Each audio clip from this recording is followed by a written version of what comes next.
Good you're here, Dale. Once we heard you were coming, we just started praying. I'm not going to say what we prayed about, we just started praying. We're glad you're here. Pray everything goes well with the rest of the transition, especially with getting rid of another house. It's always a daunting process, but glad you've got one here. I want to start this morning with where my week started last week, which was at the dentist office.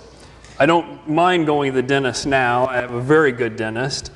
And there was a time where that was not the case. I don't know, I can't really speak to I can't say whether I had a good or bad dentist. I don't know. I was a kid. When I think back to my medical history, if you could look back at it, it really didn't exist. My mom's theory, and still mom's theory, is you'll get over it. So whatever it was, there wasn't a lot of trips to the doctor's office, and wasn't a lot of trips to the dentist's office. We did go some, and I remember going, and I hated it.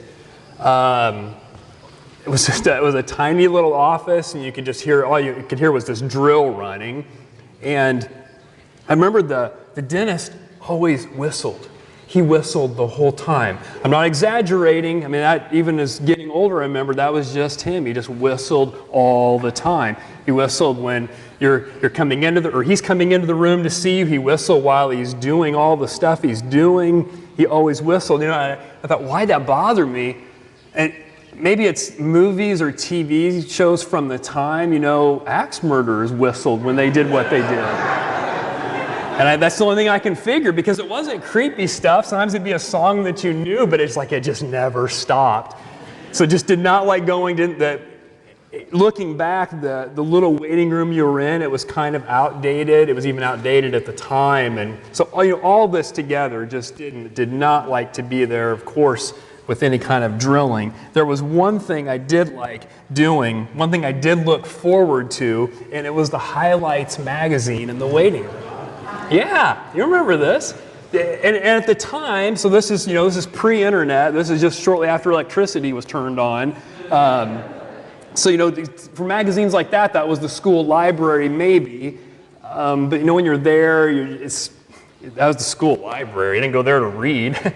And so in the waiting room, Highlights magazine was out. And this was the only place I remember seeing it. So it was often, you know, like this one, you know, what's wrong? So you're looking at the picture trying to figure out what didn't fit. And you're just hearing this whistling going on, knowing that your throat's next. But I was like the what's wrong page. There was also the spot the difference puzzles in magazines like that. Pictures like this. This is a classic skill that you learned very early in school. Maybe even before you got to school, you learned to spot the difference. So work with me for a minute here. Spot 7 differences between these images with the piglets. What do you think?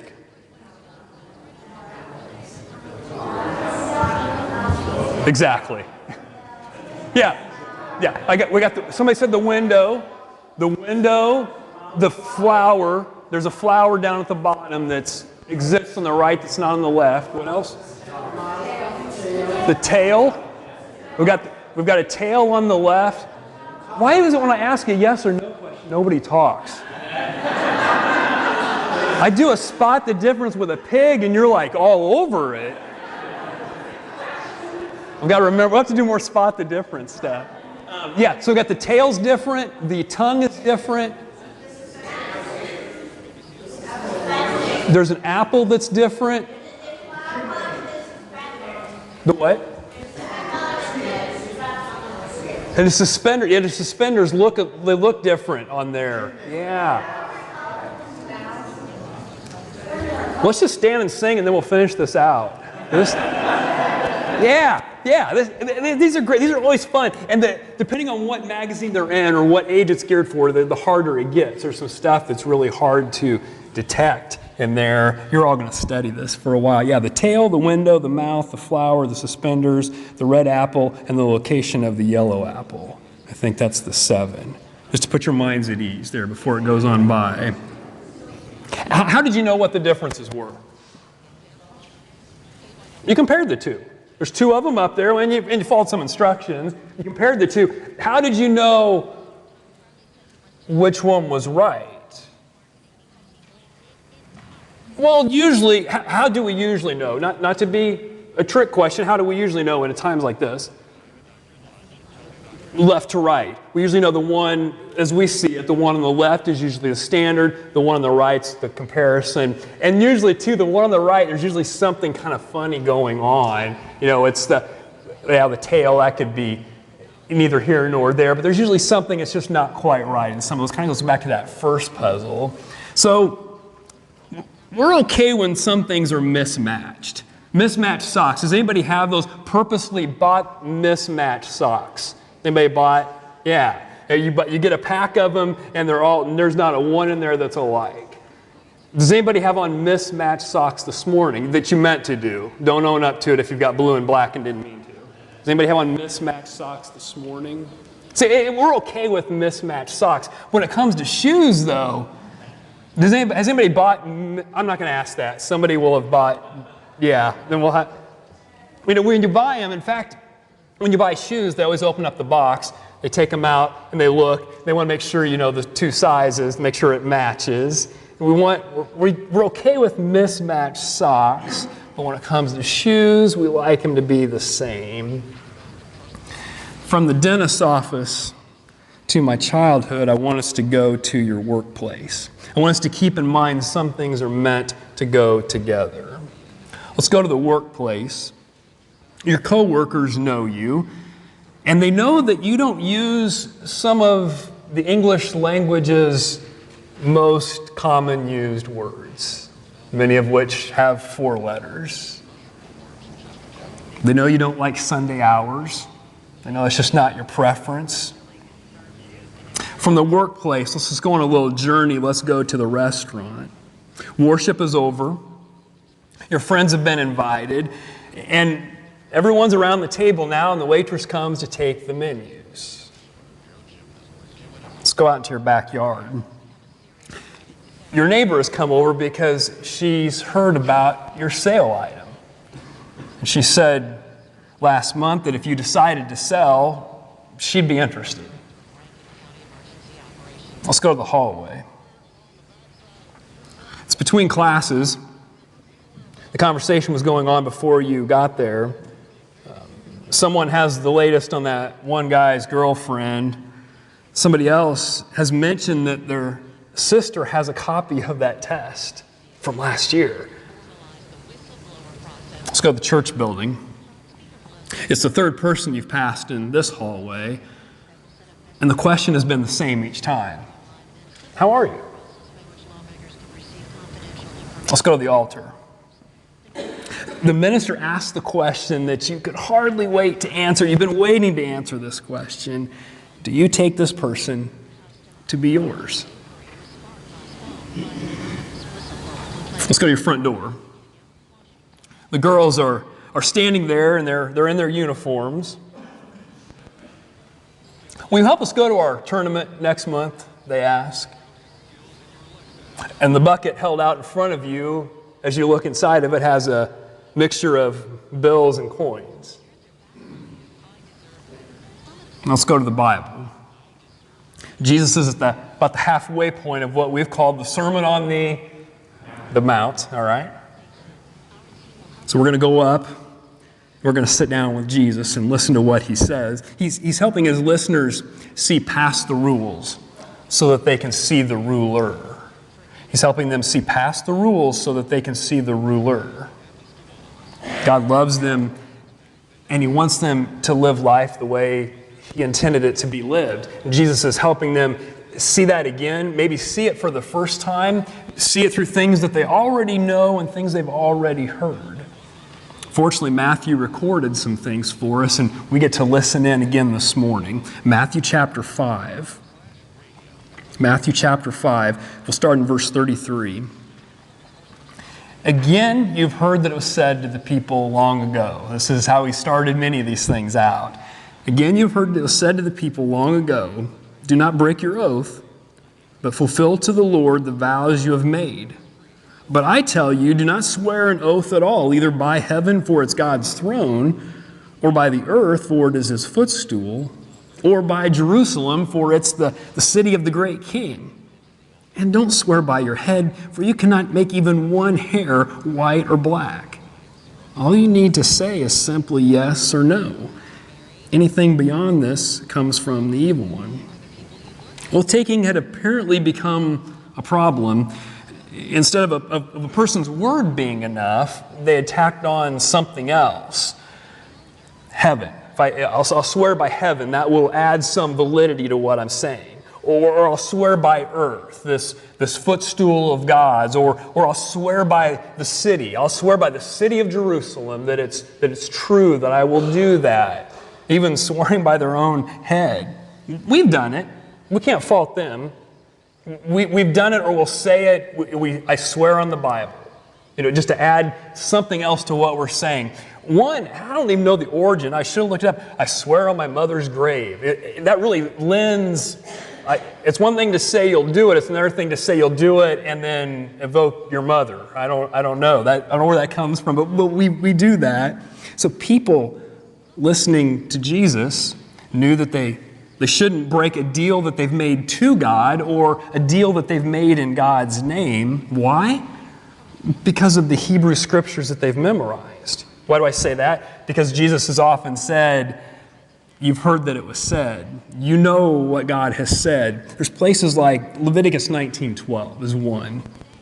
Do not swear falsely by my name and so profane the name of your God. I am the Lord. Do not swear falsely by my name and so profane the name of your God. I am the Lord. That's why Jesus kept saying, you've heard that it was said. You know these verses, you know these scriptures, you know these words from God. To keep from making a bad vow, the Pharisees, the religious leaders, the teachers of what God had said, well, they gave the people some options. We give options too. We're not okay with some words. There's words we wouldn't dare say this morning. If I said them, we could just hear the silence. But we can replace those words, and then we nod acceptance at those words. For instance, God's name might not be used, but think of all the words that we've substituted in a sentence where God's name could be used. And a lot of those words will start with the letter G. We'll do everything from gosh to goodness to gravy. We have all kinds of things that'll take that place. And we're okay with those. Think about in surprise or frustration. The reference to a son of a gun would be acceptable, but to start swapping out other words, no, we wouldn't dare say that. But the words that are said aren't the problem.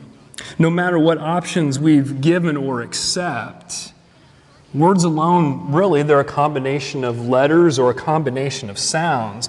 The problem Jesus is repeatedly showing, he shows this over and over, is the heart behind the words. He's been doing that every week that we've been on this Sermon on the Mount. He's showing what goes on behind the words.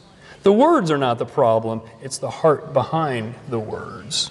So regardless of which words you use, which ones you substitute, which ones we say, well, those are okay, Jesus says the heart behind them is still exactly the same. So these religious leaders, they gave some options so a bad vow wouldn't be made. They'd created little tiny rules, so you wouldn't break a bigger rule. God said this, now we're going to put some more rules in place so you don't violate that one. Now there's this whole litany of rules. We learn more about this as Jesus later spoke to these leaders. It's in Matthew 23. If you want to turn there, I'll read it to you. In Matthew 23, it starts in verse 15. It's a lengthy section. We're not going to read it all. He's speaking to these teachers. What he says is not good. He's calling them out on a lot of things, but a lot of it, what he says here now, ties into what we're talking about this morning. Matthew 23, and I'll start reading in the 15th verse. He says, "Woe to you, teachers of the law and Pharisees, you hypocrites! You travel over land and sea to win a single convert, and when you have succeeded, you make them twice as much a child of hell as you are." Wow! Woe to you, blind guides! You say, if anyone swears by the temple, it means nothing. But anyone who swears by the gold of the temple is bound by that oath. You blind fools, which is greater, the gold or the temple that makes the gold sacred? You also say, if anyone swears by the altar, it means nothing. But anyone who swears by the gift on the altar is bound by that oath. Rule after rule after rule. Therefore, anyone who swears by the altar swears by it and by everything on it. And anyone who swears by the temple swears by it and the one who dwells in it. And anyone who swears by heaven swears by God's throne and the one who sits on it. They said, don't swear by the big holy things, the altar, the temple. Swear by other holy things, but lesser holy things, the gold or the gift. That way, if you don't keep your oath, then you can say, well, I didn't swear in God's name. I ratcheted it down just a couple. You got to keep the rules. I mean, that's the rule. We kept the rule. We didn't swear in God's name. We were down here in this. Jesus' reply, you can keep the rules and totally miss the meaning. You can do exactly what God said, but miss the reason for why he even said it originally. You can hit your thumb with the hammer and say an acceptable word when your heart really said something else. When it comes to the problem of oaths, then, what's the solution? Jesus says, let your yes or no be worth something. Let your yes or no be worth something. Don't create more rules or try to find a workaround for what's there. Let your yes or no be worth something. But starting first of all in your heart. Listen again. Again you have heard it was said to the people long ago, do not break your oath, but fulfill to the Lord the vows you have made. But I tell you, do not swear an oath at all, either by heaven, for it's God's throne, or by the earth, for it's his footstool, or by Jerusalem, for it's the city of the great king. And don't swear by your head, for you cannot even make one hair white or black. All you need to say is simply yes or no. Anything else beyond this comes from the evil one. If you say yes, have your actions match. If you say no, have your actions match. If you say you're going to do it, do it. If you say you'll remember, then remember it. And what you promise to say, then say it. If you say yes, have your actions match. And if you say no, have your actions match. But it's with more than oaths and promises. Go to the next chapter in Matthew. It's still the Sermon on the Mount. It's chapter 6. Matthew chapter 6. We're still sitting down with Jesus. We're still listening. This is what he says next. Be careful not to practice your righteousness in front of others to be seen by them. If you do, you will have no reward from your Father in heaven. So when you give to the needy, do not announce it with trumpets as the hypocrites do in the synagogues and on the streets to be honored by others. Truly, I tell you, they've received their reward in full. But when you give to the needy, don't let your left hand know what your right hand is doing, so that your giving may be in secret. Then your Father who sees what is done in secret will reward you. It was apparently then like it is now. It hasn't changed. Someone called the newspaper. I'm about ready to make a very generous donation. Somebody let them know. Let them know I'm coming, what I'm going to do. Get your phone out. I'm going to do something very noteworthy. I'd like you to post it. It goes on. You can imagine those times. So it wasn't just words that didn't match actions. That's a problem of consistency. It was actions that didn't match words. A problem of hypocrisy. Words that didn't match actions, actions that didn't match words, and none of them matching the heart behind both of those. Jesus recognized some people did religion not for a nod from God, but to get a nod from other people. He recognizes that in what he says. One person didn't help a man when he lost his farm. He helped a man when he lost his farm.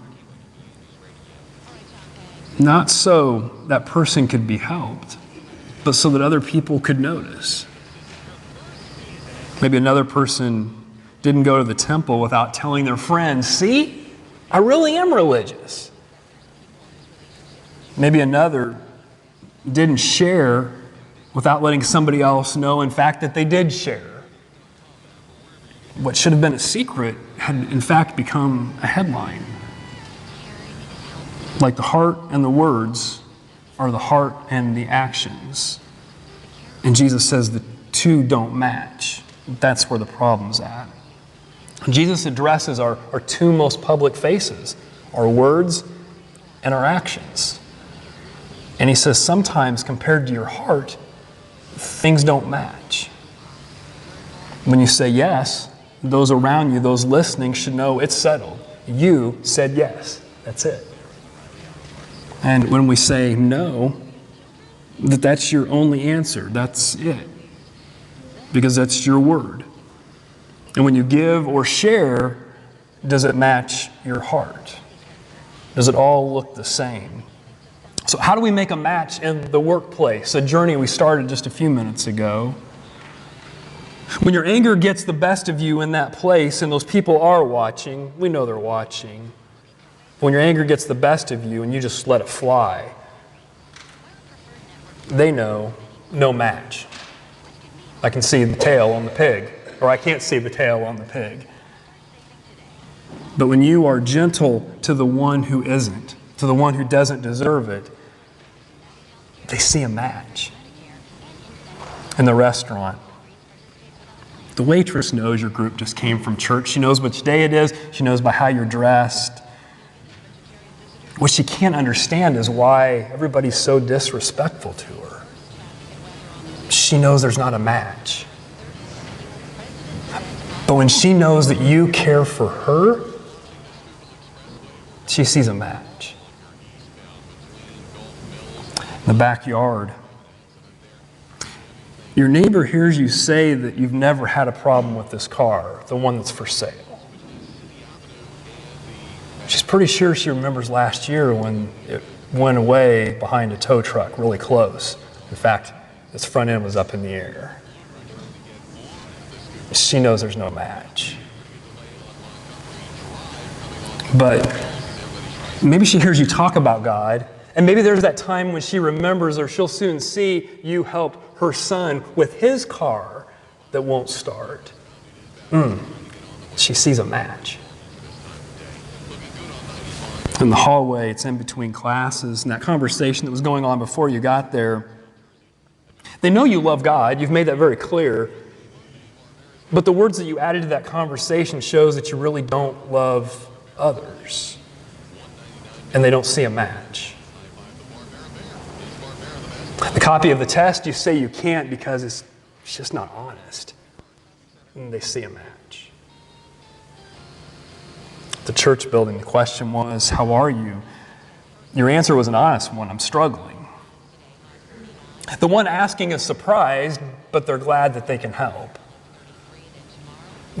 They know you believe in prayer, and they see a match. At the altar, you said, I do. You've been waiting to answer that question. But now, days or weeks or months or years later, things are tough. Is your yes really a yes after all this time? Is there a match? At the front door, the rest of the girls are asking at other houses, but this one in front of you, holding the bucket, is asking you. And what you give quietly. In fact, mindful of Jesus' words, your left hand doesn't really know what your right hand is doing. Your heart and your hands match. And God notices. In fact, to use Jesus' words, God rewards. When things don't match, they need to. That's what Jesus tells us as we sit down and listen to him again this week. When things don't match, they need to. Your words matter. Your actions matter. And God knows that your heart needs to match both of those. People are comparing. So let them know that your God really is the standard. He's the one on the left. That's not a political statement. That could be taken that way. God is the standard. People are listening, people are watching, but God is listening and God is watching. He goes one further, Jesus says. Our God is rewarding. What a God. The words of Jesus. Again, you have heard that it was said to the people long ago, Do not break your oath, but fulfill to the Lord the vows you have made. But I tell you, don't swear an oath at all, either by heaven, for it's God's throne, or by the earth, for it's his footstool, or by Jerusalem, for it's the city of the great king. And don't swear by your head, for you cannot make even one hair white or black. All you need to say is simply yes or no. Anything beyond this comes from the evil one. Be careful not to practice your righteousness in front of others, to be seen by them. If you do, you will have no reward from your Father in heaven. So when you give to the needy, do not announce it with trumpets, as the hypocrites do in the synagogues and on the streets, to be honored by others. Truly, I tell you, they've received their reward in full. But when you give to the needy, don't let your left hand know what your right hand is doing, so that your giving may be in secret. Then your Father, who sees what is done in secret, will reward you. The words of Jesus, and now may the rewards be yours. David, let's stand and sing together.